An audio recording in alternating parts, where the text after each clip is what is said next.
Buenas noches, amados hermanos que nos escuchan esta noche y amigos. Quisiéramos compartir con ustedes la palabra de Dios una vez más a través de estos medios. Y quisiéramos, hermanos, seguirle dando seguimiento al mensaje que estuvimos compartiendo el domingo pasado, el cual titulamos Una fe obrando en medio de la crisis y la adversidad. Esta sería la parte número 2. En el primer mensaje estuvimos más enfocados en hablar a los pastores, a los líderes, a los ancianos, a los que estamos encargados de ministrar, de pastorear, de cuidar el pueblo de Dios. En esta noche quisiera de un modo más general hablar con la iglesia sobre este tema tan importante que es cómo es una fe que obra en medio de la crisis y la adversidad. Quisiera leer la palabra de Dios de nueva vez en la misma porción de escritura que leímos el domingo pasado, en Mateo capítulo 25, comenzando en el versículo 31. Dice así la palabra de Dios: Pero cuando el Hijo del Hombre venga en su gloria y todos los ángeles con él, entonces se sentará en el trono de su gloria y serán reunidas delante de él todas las naciones. Y separará a uno de otros, como el pastor separa las ovejas de los cabritos. Y pondrá las ovejas a su derecha y los cabritos a su izquierda. Entonces el rey dirá a los de su derecha: Vengan benditos de mi Padre, hereden el reino preparado para ustedes desde la fundación del mundo. Porque tuve hambre y ustedes me dieron de comer, tuve sed y me dieron de beber, fui extranjero y me recibieron, estaba desnudo y me vistieron, enfermo y me visitaron, en la cárcel y vinieron a mí. Entonces los justos les responderán diciendo: Señor, ¿cuándo te vimos hambriento y te dimos de comer, o sediento y te dimos de beber? ¿Y cuándo te vimos como extranjero y te recibimos, o desnudo y te vestimos? ¿Cuándo te vimos enfermo o en la cárcel y vinimos a ti? El rey les responderá: En verdad les digo que en cuanto lo hicieron a uno de estos hermanos míos, aún a lo más pequeño, a mí lo hicieron. Entonces dirá también a los de su izquierda: Apártense de mí, malditos, al fuego eterno que ha sido preparado para el diablo y sus ángeles. Porque tuve hambre y ustedes no me dieron de comer, tuve sed y no me dieron de beber, fui extranjero y no me recibieron, estaba desnudo y no me vistieron, enfermo y en la cárcel y no me visitaron. Entonces ellos también responderán: Señor, ¿cuándo te vimos hambriento o sediento o como extranjero o desnudo o enfermo o en la cárcel y no te servimos? Él entonces responderá: En verdad les digo que en cuanto ustedes no lo hicieron a uno de los más pequeños de esto, tampoco a mí lo hicieron. Estos irán al castigo eterno, pero los justos a la vida eterna. Vamos a orar. Padre, te damos la gracia por tu palabra. Tu palabra es la verdad, tu palabra es poderosa, tu palabra es fuente de poder, Señor. Que sea el Espíritu Santo ministrándola a nuestro corazón, al corazón del expositor, al corazón de los oyentes, al corazón de toda persona, y que esta palabra traiga convicción para edificación de tu pueblo, traiga convicción para salvación de pecadores. Que sea tu palabra obrando. Por Jesucristo oramos, te damos la gracia. Amén, amén. Bueno, hermano, el domingo pasado hablábamos, ¿verdad?, sobre lo peligroso que puede ser en estos tiempos de crisis, no tanto por la pandemia en sí, aunque la pandemia en sí es peligrosa, sino más porque los seres humanos, que somos egoístas por naturaleza, ¿verdad?, pero que en momentos de crisis como este tendemos a sernos más egoístas, más centrados en nosotros mismos, y podemos olvidarnos del dolor y la necesidad alrededor nuestro. Hermanos, el hombre y la mujer de Dios están llamados a ser ejemplo de buenas obras. Usted y yo estamos llamados, si somos cristianos, si nos nos proclamamos como cristianos, estamos llamados a ser ejemplos de buenas obras. Como decíamos el domingo pasado, la única manera, y no hay otra manera, hermano, no hay otra manera del hombre poder alcanzar salvación, de poder alcanzar la vida eterna, es a través de la sola gracia de Dios, por medio de la fe. Nadie puede salvarse por su justicia propia. Yo quisiera que escucháramos lo que dice sobre la justicia propia, sobre la justicia nuestra, hermano, el profeta Isaías, en Isaías capítulo 64, versículo 6. Dice en Isaías 64, versículo 6, si bien todos nosotros somos como suciedad, y toda nuestra justicia, escuche bien, y toda nuestra justicia como trapo de inmundicia. Y caímos todos nosotros como la hoja, y nuestras maldades nos llevaron como viento. Así son nuestras justicias delante de Dios, hermano. No hay nada tan sublime que usted pueda hacer. Lo mejor de lo mejor que usted pueda dar para Dios, o darle a Dios, hermano, para Dios son como trapo de inmundicia. Algo que no quisiera recibir nadie. Por eso, hermano, es que Dios ha querido salvar al hombre, pero lo ha querido salvar solamente por los méritos de la gracia. Solo gracia, por la gracia de Dios solamente somos salvos. Como dice en Efesios capítulo 2, versículo 8 y 9, que leíamos, lo vimos el domingo pasado, que dice en el versículo 8 de Efesios capítulo 2, porque por gracia soy salvo. Porque por gracia soy salvo, por medio de la fe. Y esto no de vosotros, pues es un don de Dios, un regalo de Dios. Dice, no por obra, para que nadie se gloríe. No por obra para que nadie se gloríe. No hay una obra, Dios nos acepta. No hay nada que usted pueda hacer. Nada, ni lo más extraordinario que usted se imagine que pueda mover a Dios a darle por eso salvación y vida eterna. Pero también veíamos, hermano, que cuando Dios, por su sola gracia, salva al pecador condenado, ¿verdad? No se lo lleva de una vez a la gloria, ¿verdad? Sino que el Señor nos deja aquí en este mundo de pecado.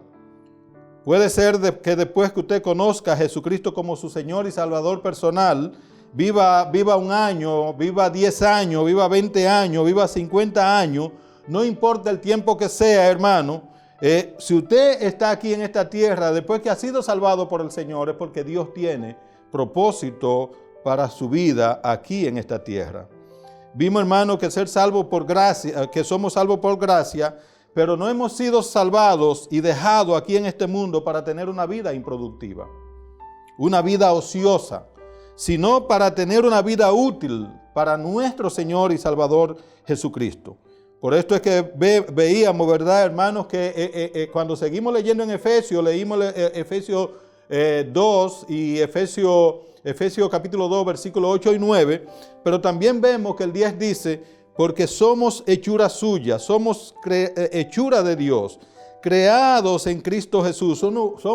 Cada cristiano forma parte de una nueva creación que Dios está haciendo en Jesucristo.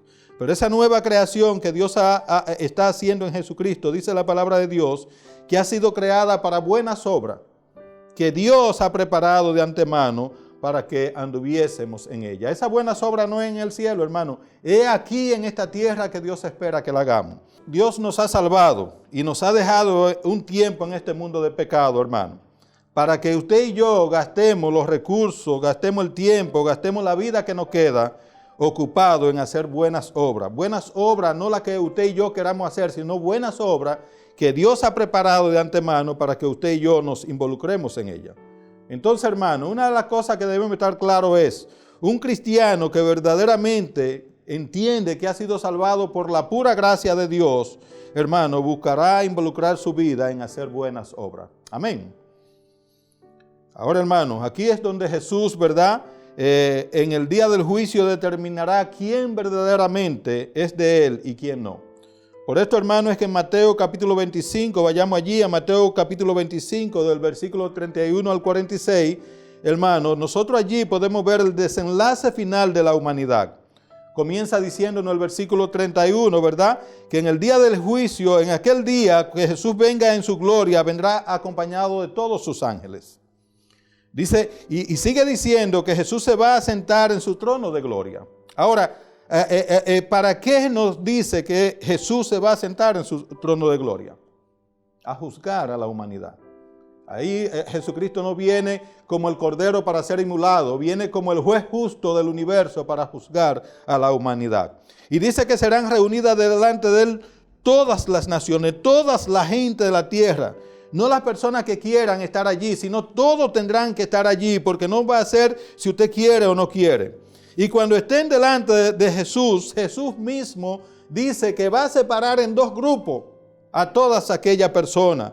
¿Verdad? Y dice que lo va a hacer como un pastor clasifica de un lado las ovejas y del otro lado las cabras. Y dice el versículo 33, y pondrá las ovejas a su derecha y las cabras a su izquierda. Ahora, hermano, ¿sabe usted para qué hará el Señor esta separación? ¿Por qué va el Señor a separar? ¿Por qué va a hacer esta separación entre dos grupos? Dice el versículo 34, porque dirá a los de su derecha, vengan benditos de mi Padre, tomen posesión de su heredad del reino, que fue preparada para ustedes desde la fundación del mundo. Ahora, hermano, ¿por qué le dice el Señor que son merecedores de este privilegio?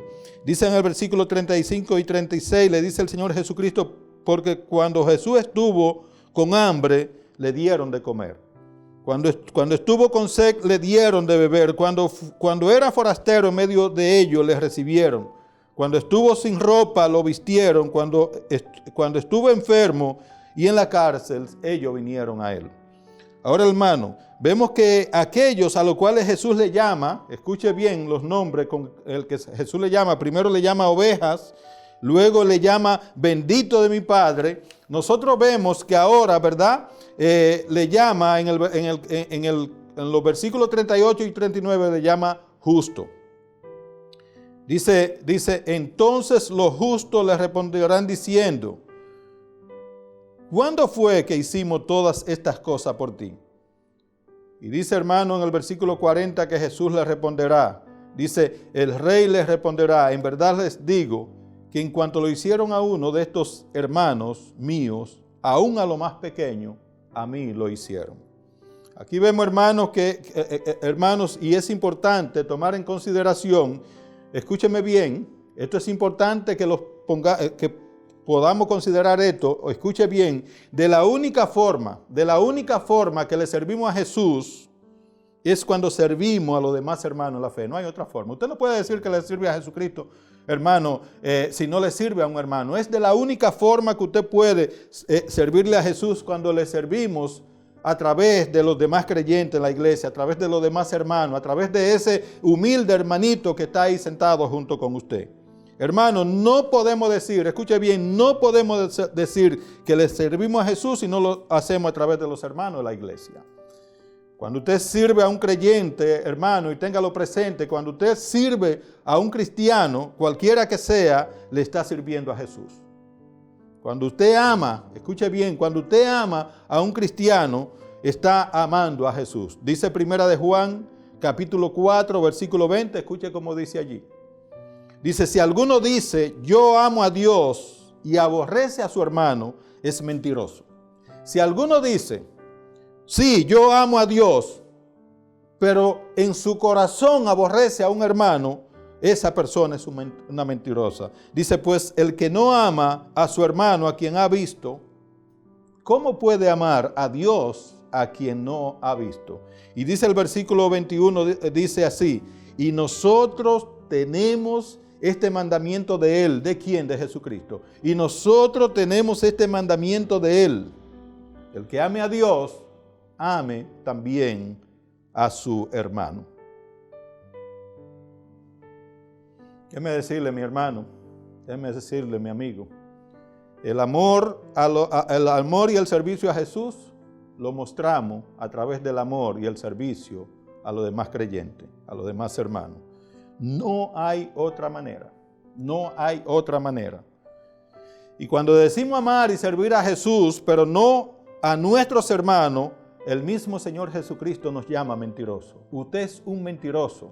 si usted dice servirle a Jesús. Usted es un mentiroso si usted dice amar a Jesús, pero no le sirve a sus hermanos y no le sirve y no ama a sus hermanos. Ahora, hermano, vimos un panorama, ahora veamos el otro. Vemos que el Señor se vuelve a los que están a su izquierda, a los que han nombrado cabras. Pero ahora, hermano, el Señor usa una expresión muy fuerte. Ya no le llama a los que están a la izquierda, ya no le llama cabra, ahora le llama malditos. Dice el versículo 41, dice, entonces dirá también a los de su izquierda, apártense de mí, malditos, al fuego eterno que ha sido preparado para el diablo y sus ángeles. Pero mira, hermano, una de las cosas que yo veía en esta porción de escritura era que Jesús no solamente, ¿verdad? No solamente lo llama con esta expresión fuerte, maldito, sino también que lo envía a un lugar de tormento eterno. Hermano, hay dos lugares, o hay gloria o hay infierno. Usted o va a la gloria o va al infierno, como decíamos el domingo pasado. No hay un lugar intermedio, no hay un lugar neutro. Usted está con Jesús o está contra Jesús. Por eso usted ve, hermano, que no solamente usa esta expresión fuerte de llamarle maldito, sino que dice que lo envía a un lugar de tormento eterno. Pues cuando nosotros leemos el versículo 41, vemos que nos dice, entonces dirá también a los de su izquierda, apártense de mí, malditos, al fuego eterno.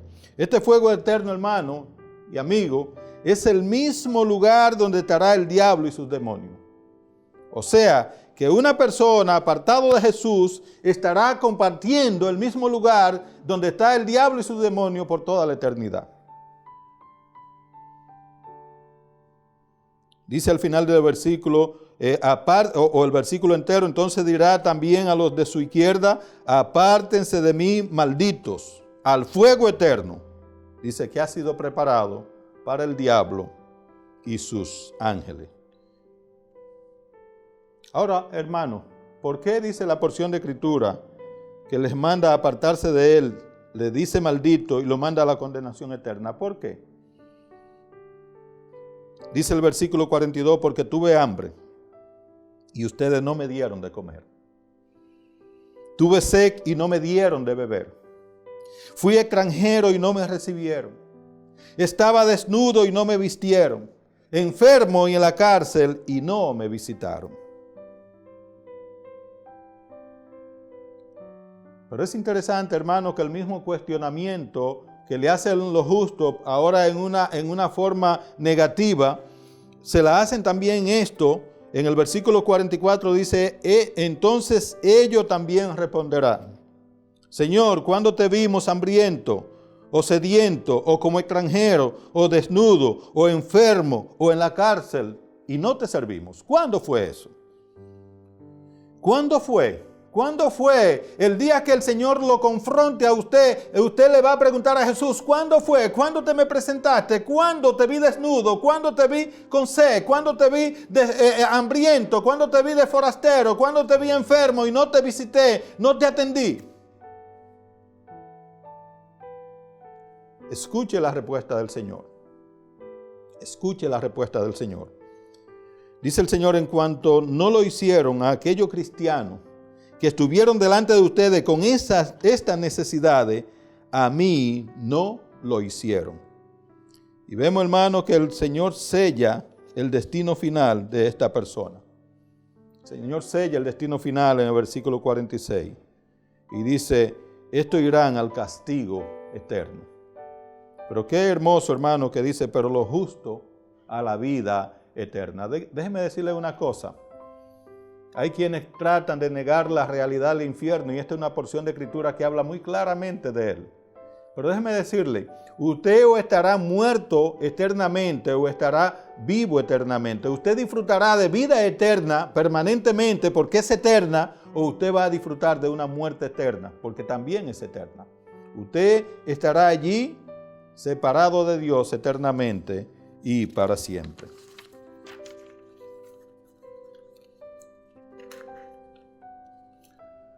Ahora hay algo que quisiera decirles, hermano, y esto es bueno que lo tengamos presente, hermano, que en ese grupo de la izquierda no solamente estarán personas que deliberadamente rechazaron la gracia de Dios.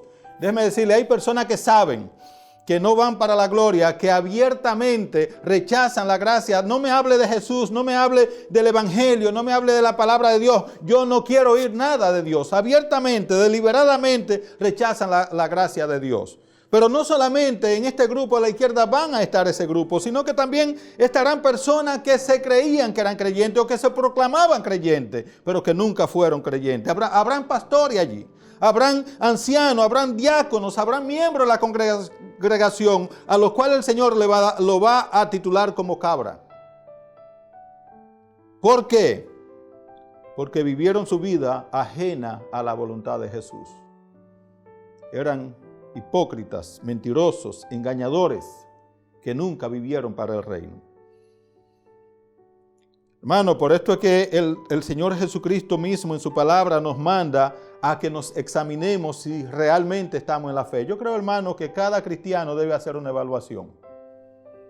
Debe hacer lo que dice 2 Corintios capítulo 13, versículo 5. Oiga lo que dice 2 Corintios. Oiga, hermano, oigan creyentes, oigan creyente, lo que dice 2 Corintios 13, 5, porque esto no es para personas que se creen inconversas, son para personas que se creen creyentes. Dice 2 Corintios 13, 5, examinaos a vosotros mismos si estáis en la fe. Examinaos a vosotros mismos si realmente estáis en la fe en Jesucristo. Dice, probaos a vosotros mismos. ¿O no conocéis a vosotros mismos que Jesucristo está en vosotros a menos que estéis reprobados? Una persona que está reprobada es una persona que no pasó el examen. Es lo que aquí en Aruba le dicen, se quedó sentado. Se puede quedarse sentado en ese examen. Oiga la voz del mismo Señor Jesucristo hablando, ¿verdad? En Mateo capítulo 7, versículo 22. Y yo digo, hermano, que esta porción de escritura de Mateo 7, 22... es una porción de escritura que debemos ponerle mucha atención, porque de las personas que habla aquí el Señor Jesucristo no es del hermano común que está sentado allí, del hermanito en la iglesia. Está hablando de personas que en medio de la iglesia están liderando, que son líderes, que son personas que se consideran con cierta autoridad. Porque mire lo que dice el 7:22, dice el Señor Jesucristo, muchos me dirán en aquel día. Mucho, ¿en cuál día? En el día del juicio. En el día allí que está hablando de que Él separa las cabras y las ovejas. Muchos me dirán en aquel día, Señor, Señor. Y le harán una pregunta al Señor, ¿no profetizamos en tu nombre? Y el Señor le va a contestar, sí, tú profetizaste en mi nombre. Y en tu nombre echamos fuera demonios. Sí, tú en mi nombre echaste fuera demonios. Y en tu nombre hicimos muchos milagros. Sí, en mi nombre hicieron muchos milagros. Pero dice el versículo 23, y entonces le declararé, nunca os conocí, apártense de mí, hacedores de maldad. Qué fuerte, ¿verdad? Personas que lo vimos en iglesia y en grupo, ¿verdad? Hacer milagros, echar fuera demonios, ¿me entiende? Profetizar. Y el Señor le dice, nunca lo conocí. No le dice un tiempo lo conocí y ustedes se apartaron. No, nunca lo conocí. No le dice, ustedes en un tiempo fueron trigo y después se convirtieron en cizaña. No, ustedes fueron cizaña, siempre. Déjeme decirle una cosa, mi hermano, mi amigo. El trigo nunca será cizaña y la cizaña nunca será trigo. Pueden parecerse, pero no son iguales. No son iguales. Hermano, pero como yo le decía, hermano, la misma palabra de Dios nos dice que en los últimos tiempos van a venir gente haciendo milagros. Y dijo el mismo Señor Jesucristo que engañarán, si fuese posible, aún a los escogidos.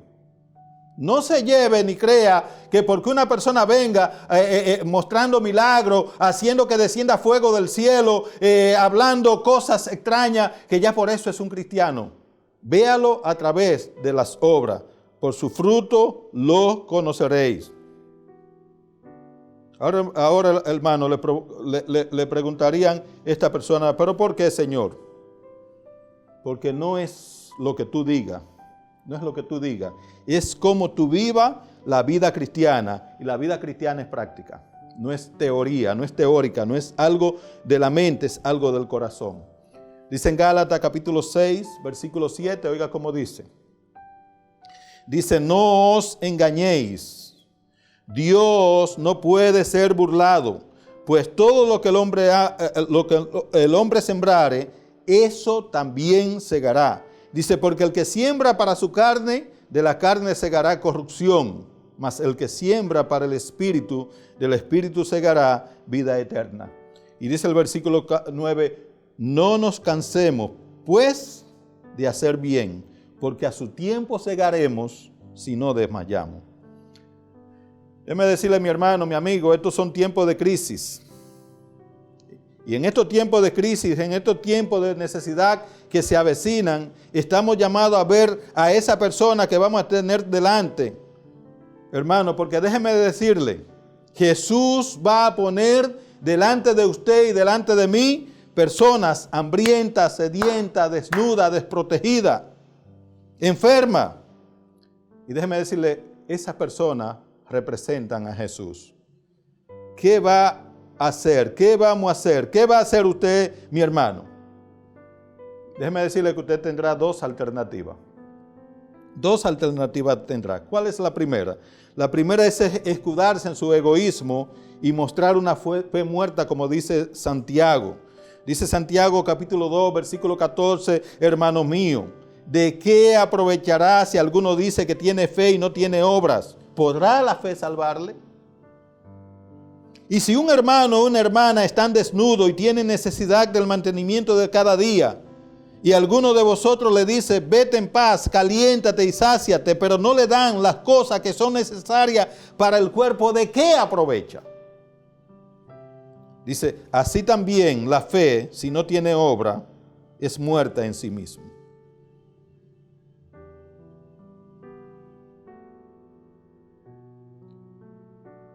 Usted puede ser que escuche la voz de Jesús aquel día.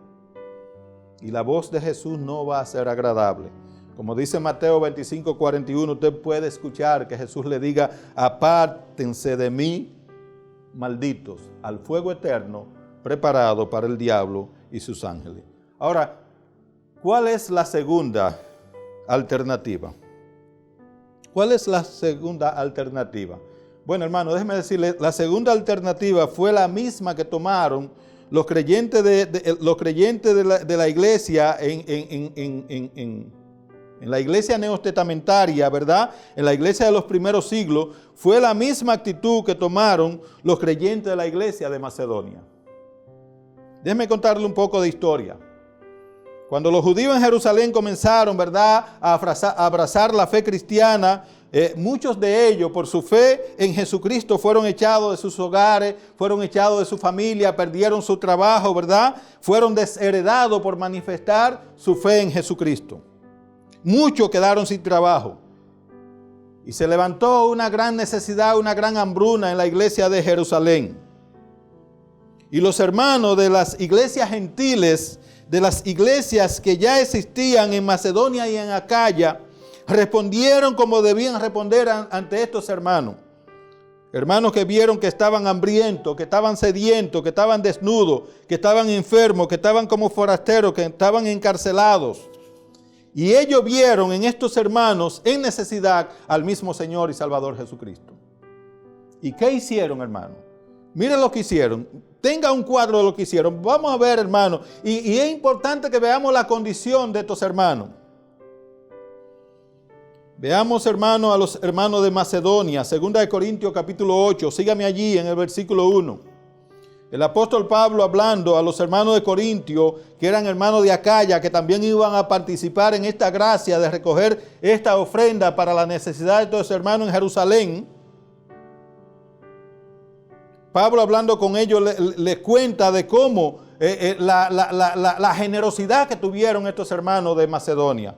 Y él le dice en 2 Corintios capítulo 8, versículo 1, él le dice, así mismos hermanos, os hacemos saber la gracia de Dios que se ha dado a la iglesia de Macedonia. Y dice él, oiga la condición de esta iglesia, que en grande prueba de tribulación, la abundancia de su gozo y su profunda riqueza, no riqueza, hermano, y su profunda pobreza abundaron en riqueza de su generosidad. Dice él, pues doy testimonio de que con agrado han dado conforme a su fuerza y aún más allá de su fuerza, pidiéndonos con muchos ruegos que le concediésemos el privilegio de participar en este servicio para los santos. Y no como lo esperaban, sino que asimismo se dieron primeramente al Señor y luego a nosotros por la voluntad de Dios. Hermano, con las cosas que están pasando, déjeme hacerle una pregunta. ¿Está usted atribulado? ¿Está usted con la situación que está pasando en necesidad, en escasez? Sí, pues déjeme decirle que esta era la situación de las iglesias en Macedonia. Vamos a verlo. Dice los versículos que leíamos, así hermanos, asimismo hermanos, les hacemos saber la gracia de Dios. Es una gracia que Dios le da a la iglesia. Es una gracia que Dios le da al creyente cuando le da la oportunidad de compartir con los demás. Asimismo, hermanos, les hacemos saber la gracia de Dios que se ha dado a la iglesia de Macedonia. Dice que en grande prueba de tribulación, la abundancia de su gozo y su profunda pobreza abundaron en riqueza de su generosidad. Estos hermanos estaban primero en una gran prueba de tribulación. No era que estaban pasándola bien también. Pero esto no le impidió que hubiera, hermano, en medio de la tribulación, que hubiera un abundante gozo en el Señor. Hermano, gócese en medio de la prueba. Porque Dios sigue en control y autoridad de su vida. No se vuelva loco como la gente del mundo. Los hermanos de Macedonia, dice la palabra de Dios, que estaban en una situación, hermano, de grande prueba, de tribulación, pero ellos se gozaban en el Señor. Amén. Pero no dice solamente que se gozaron en el Señor. Dice también que en su profunda pobreza. Vea que no dice en su pobreza. Y estos hermanos de la iglesia de Macedonia no eran personas con una cuenta bancaria alta, no eran una persona con una casa lujosa, no eran una persona con 2 y 3 carros fuera de su casa, eran personas con una profunda pobreza. Pero dice que así, en esa profunda pobreza, abundaron. Oiga bien lo que hicieron. Abundaron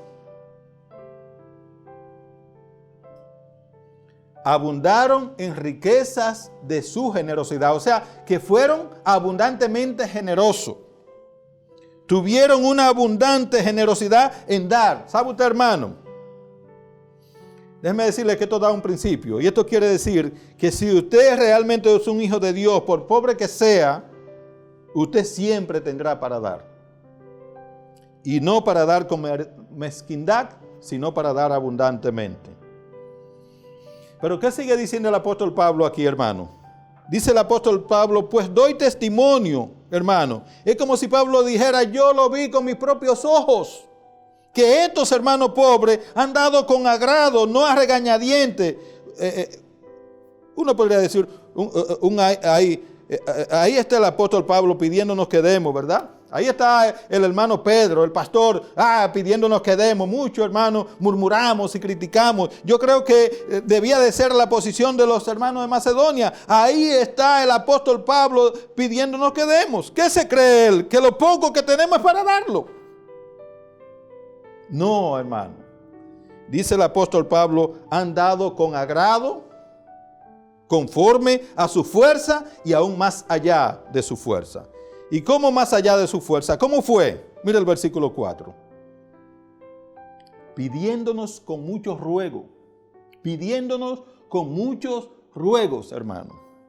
Que le concediésemos el privilegio de participar en este servicio para los santos. Hermanos, estos hermanos veían como un privilegio el poder dar.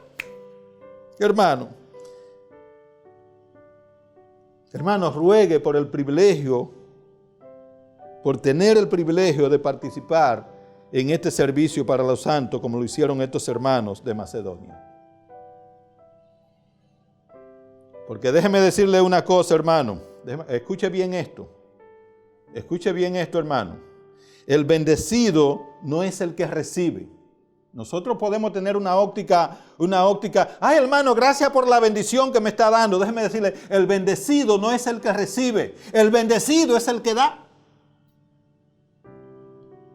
Diga un amén, aunque le cueste creerlo, entenderlo, aunque no le guste. El bendecido no es el que recibe, el bendecido es el que está dando, hermano. Amén. ¿O es que usted no lo entiende?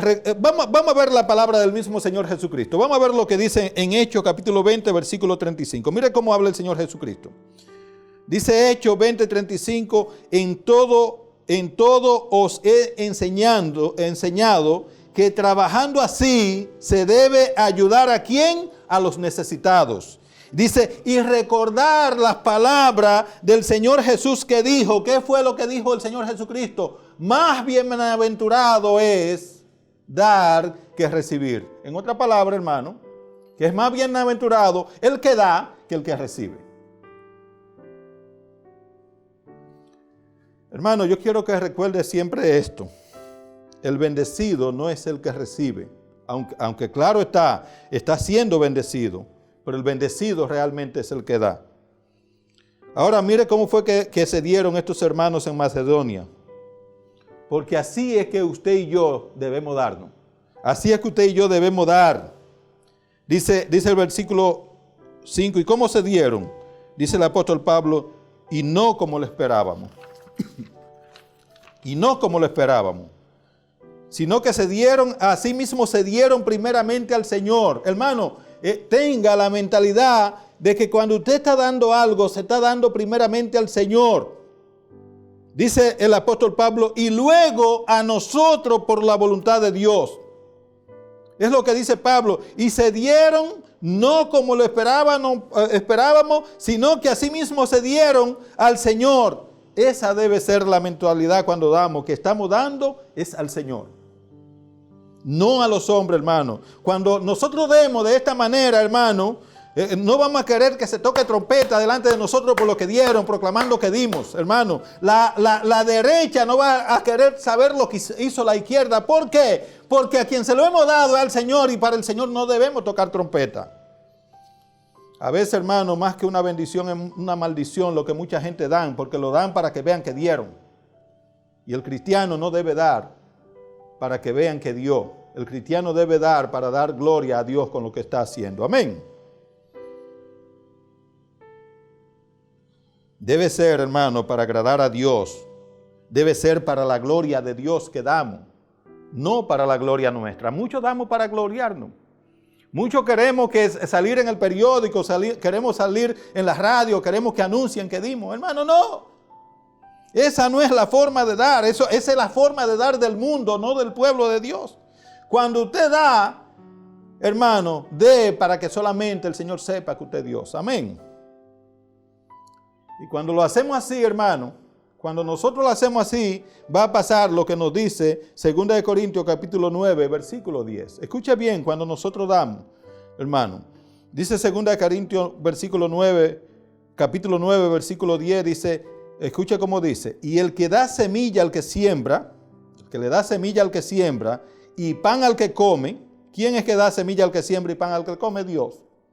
Hermano, si usted tiene porque Dios le dio. No es porque usted es sabio, no es porque usted es fuerte, no es porque usted ha sido habilidoso para el negocio. Es Dios que lo ha prosperado, la sabiduría, la fuerza se la ha dado Dios. Por eso dice aquí, y el que da semilla al que siembra y pan al que come, ¿qué va a hacer? Proveerá y multiplicará vuestra sementera y aumentará los frutos de vuestra justicia. Va a ser, hermano, en otra palabra, cuando usted da, usted está dando por un tubo, pero usted va a recibir por 8 o 10. ¿Y para qué lo va a hacer? Ahora, ¿para qué lo va a hacer? Para que usted lo guarde.